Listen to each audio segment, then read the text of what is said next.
गव्हाच्या पिठाचा खुसखुशीत टी टाईम स्नॅक, बिस्किटांसारखी चव। आज मी गव्हाच्या पिठाचे बिस्किट स्टाईल स्नॅक बनवणार आहे। ज्यांच्याकडे ओव्हन नाही त्यांच्यासाठी ही सोपी आणि मस्त रेसिपी आहे। एका भांड्यामध्ये 2 वाट्या गव्हाचं पीठ घेतलं, अर्धी वाटी रवा घेतला।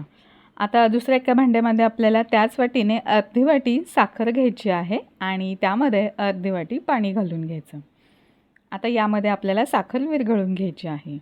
साखर फक्त अर्धवट विरघळेल इतकंच आपल्याला हे हलवायचं आहे। साखरेचे कण आपल्याला असेच दिसले पाहिजेत। आता आपण असंच हे पिठामध्ये मिक्स करणार आहोत। त्याआधी पिठामध्ये अगदी किंचित मी मीठ घालून घेते आणि मोठ्या चमच्याने आपल्याला 5 चमचे इतकं तूप यामध्ये घालून घ्यायचं आहे। गरम करून घेतलं तरीही चालेल किंवा थंड वितळलेलं तूप यामध्ये घातलं तरीही चालेल।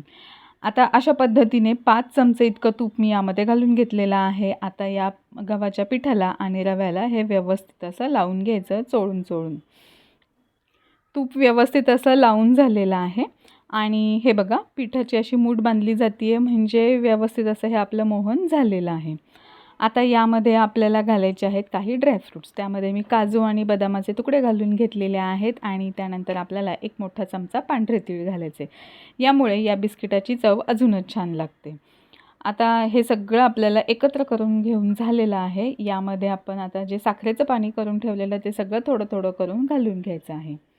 आता छान असं मिक्स करायचं आहे। यामध्ये थोडीशी वेलची पूडसुद्धा घालू शकता आणि हे बघा अशा पद्धतीने घट्ट मळून आपल्याला 10 मिनिट हे पीठ असंच रेस्ट करायला ठेवायचं आहे।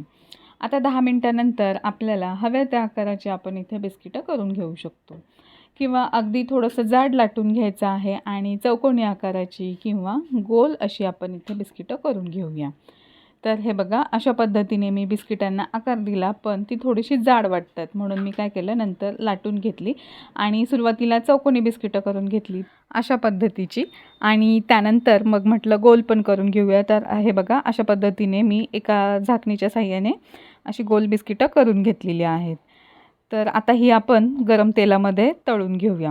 तेल गरम करत असताना आपल्याला खूप जास्त गरम करायचं नाही आहे, मध्यम आचेवरती, मध्यम ते मंद आचेवरती ही बिस्किटं तळून घ्यायची आहेत।